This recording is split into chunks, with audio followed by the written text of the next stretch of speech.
But first, he was dragged from his Caracas bunker in a weekend raid, and now he's standing in a US courtroom. Overnight, Venezuelan dictator Nicolas Maduro pleaded not guilty to narco-trafficking charges, defiantly telling a federal judge he is apparently still the president of his country.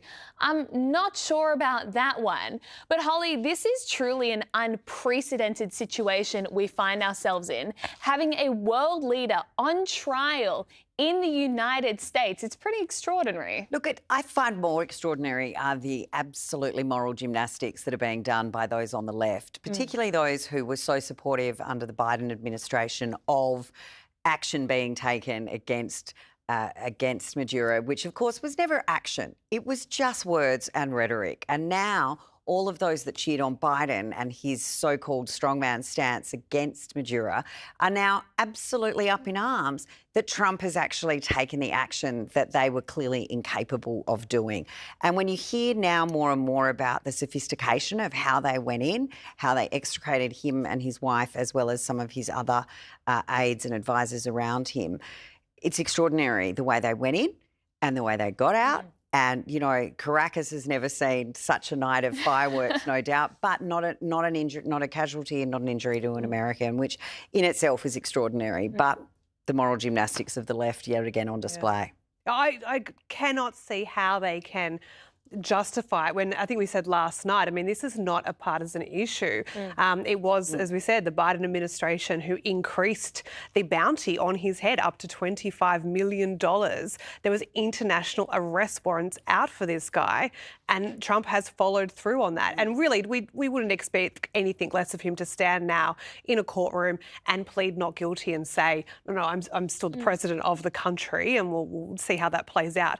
But even people, of course, we wouldn't expect also any less from people like Mamdani, the mayor of New York, who's absolutely up in arms about this, and, you know, Trump as being absolutely the dictator that Trump apparently is. I mean, last time I looked, he's the mayor. I know it's New York, but otherwise, mate, you're the mayor. Like, I'm sure there's some New York rubbish or something you can go clean up about that.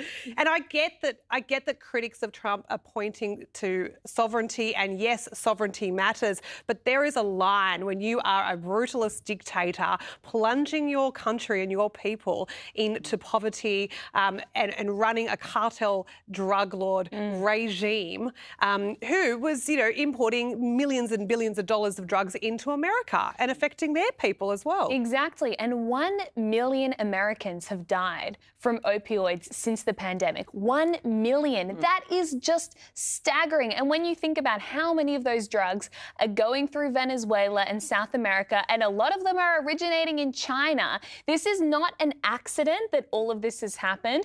It is, you've got to think, some sort of intentional strategy to undermine the US, and it's been extremely effective. But it is interesting because I think a lot of the arguments Maduro will try to mount in this case will actually come to nothing, because this has happened before. In the late 80s, the Panamanian president, Miguel Noriega, was also extracted from Panama, taken to the United States and charged under drug racketeering charges, and was sentenced to something like 40 years in prison as a result. And one of the arguments he made was that he had state immunity because he was a head of state. But the thing is, that doesn't apply if, one, you're illegitimate and the US does not recognize Maduro as the legitimate leader, but also, number two, state immunity does not apply if you're engaged in criminal activity, which is exactly what Maduro has been doing by allowing drug smuggling to take place in his country.